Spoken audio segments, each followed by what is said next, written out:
Good afternoon. Elijah Cummings has passed away at the age of 68 years old. But here's a fact that we should not forget. He is a socialist along with his Democratic colleagues in Congress. Okay? This is from the AP. Says he died at 68. Notice how they word this like this is the most important thing he's done. Maryland Rep. Elijah E. Cummings, a sharecropper son who rose to become a civil rights champion and chairman of one of the U.S. House committees leading in an impeachment inquiry on President Donald Trump, died Thursday of complications from long-standing health problems. So that was it. There's nothing else that this guy has done, but he's leading the back room, through the back door, secret meetings to impeach a duly elected president. So yes. So what I wanted to, besides his, I guess, untimely death, if you will, I want to focus on a few things. Yes, he's had a storied career, blah, blah, blah, blah, blah, blah. But the fact that no one wants to realize or acknowledges that he is still a socialist. Regardless of what you want to think about him, he's a socialist. Okay? Now, about speaking to the dead, I would say this to his face if he was still alive today. I would say, you know what? You and your ilk want to kill the people that want to stop your socialist ideology and push into this country. And I'm guaranteed he would have me killed and my family killed, or anybody in your family killed, if you tried to block. If they knew that they could push socialism over the finish line, they would do it. I guarantee it, they would do it. So why am I on this kick? Well, just look at the last Democratic debate a couple days ago. Tell me which one of them is not a socialist. I'll wait. That's right. Every one of them is a socialist. And they will push socialist ideals and legislation onto the United States. They want to do it. Now, the only thing that's stopping them is people like you, people like me, who are calling them out on it. To making sure that whoever's in the sound of my voice hears this. They want you dead. And I'm tired of tiptoeing around and go, they want to. They want you buried. Now, again, like I've said in my last video, that the Democrats, the socialists there, it's not going to happen overnight. It's going to happen possibly in the next 12 years. But who's to say that it can't happen the next day, today, tomorrow, next week? There is no timetable. I'm just going, spitballing here. I'm kind of prognosticating, just like, well, maybe it'll happen, maybe it won't. What I suggest, or I think that most likely, if President Donald Trump is impeached, which he will be impeached, and if he is thrown out of office, the next shoe to drop is 2020. And if you get one of those wackos in there from the Democratic ticket right now, slowly but surely what you're going to see is the eroding of your rights constantly. Taking away they can't repeal the Second Amendment. Not the way, if you think about it, not the way prescribed in the Constitution. It requires too much. There's too much nuance. It takes too long. And they don't like that. They want to push it through legislative fiat, making guns illegal for you to own, even though you've owned them before. So, for instance, they'll say something like, if you own this gun, you can keep it, but you got to register it.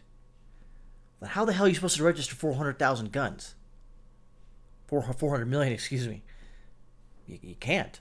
It's impossible. So how are you going to do what Beto says? Or excuse me, Robert Francis O'Rourke. His name is not Beto. So how are you going to do it? Gun confiscation. But how are you going to do it? Well, the police. Not all the police are going to do it. It requires a lot of money, time, effort, snitching, if you will.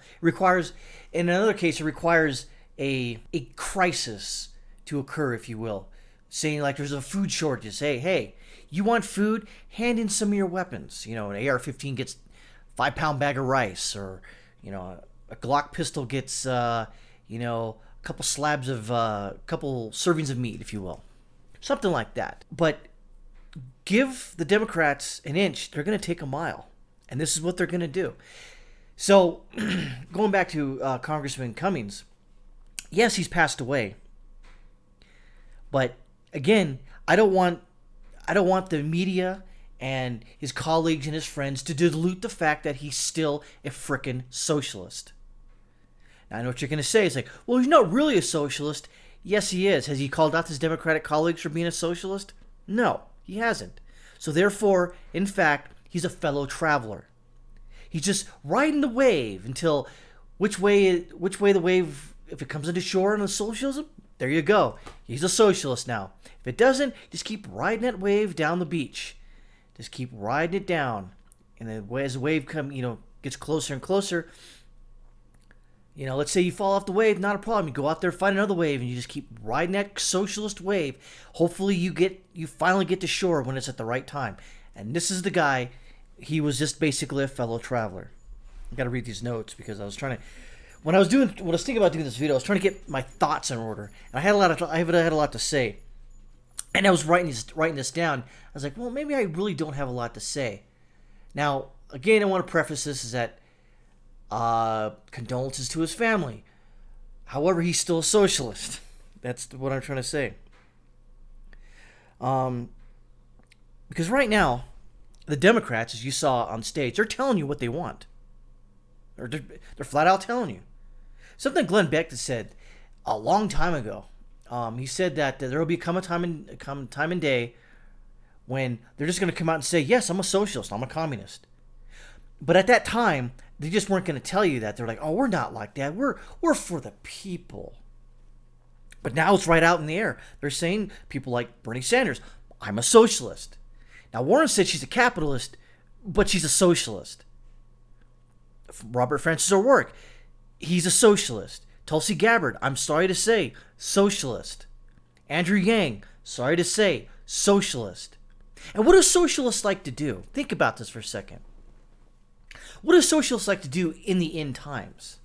Well, if you don't subscribe to their ideology, you get sent away. Case in point, China. The Uyghurs are majority Muslim, and they don't like Muslims. So what does China do? Round them up, put them in a camp somewhere. Why? Because they can. They've got the manpower to do it. And see, the problem is that they just can't go out and kill millions upon millions of people like Mao Zedong did. Again, I know what you're going to say. You're talking about the Democrats, you're going to do that? Not right now. But where does socialism lead to? Look at Venezuela. Look what happened there. Do you really think that their brand is socialism? This hasn't been done right, but we can do it right? No. Again, Elijah Cummings was a fellow traveler of the socialists. Doesn't mean he was 100%, but he was just riding that wave until he can get to the shore. And then he goes, yep, I'm a socialist. Think what I like, I think how I think. If you don't, well, you're toast. So while it's sad, again, he's for his family that he's died. And I'm kind of on the fence. I mean, yes, he served Congress with distinction, I guess. Again, let's not dilute the fact that he's still a socialist. Perhaps a fellow traveler, but he's still a socialist. He was still waiting to erode your rights for the Second Amendment. This guy, I guarantee it, if it came up to like repeal the Second Amendment, he'd rubber stamp that. Of course he would. Of course he would. And also, let's go back to the impeachment inquiry going on right now. He was doing it behind closed doors. I don't know what was going on. Do you know what was going on? I didn't. I have no idea. Why? Because they're keeping it quiet. Why do they keep it quiet? Because they know they're doing something wrong, technically. They know they really don't have. I think they may have the votes eventually in the House of Representatives, but they don't necessarily have the votes in the Senate. Because what did President Trump do? He made a phone call. Whether you agree with its contents or not, It's not illegal for him to make a phone call to a foreign leader. Doesn't matter. We got the transcripts. We know what it says. Back to Elijah Cummings. So was he a good man? Possibly. Was he a good father? Maybe. I don't know. However, I'm going to belabor this point. This man was a fellow traveler. If he got the chance, he would have pushed socialist ideology onto this great nation. Guarantee it. So, I would rather have this man defeated with ideas, not with dying of complications from a long-standing health problem. So, I guess in conclusion, you never want to wish or speak ill of the dead. However, I guarantee you, if this was like an older Republican that died, the left would be going on Twitter and going, yeah, he's dead, screw him, rot in hell, blah, blah, blah. I'm not going to say that. Even though I'm a Baptist, I guess, if you will, maybe. Not a very good one, maybe at times. But I'd like to think I am. I'm not going to wish ill on the deceased. Okay? I don't know. So when I think about it, is he in hell? I have no idea. Is he in heaven? No idea. With his passing, of course, another filthy Democrat socialist is going to take over his job and continue on with this nonsense impeachment crap. It's going to continue. So, another fellow traveler of the socialist ilk will ride the wave that Elijah Cummings has stopped riding. Laszlo out.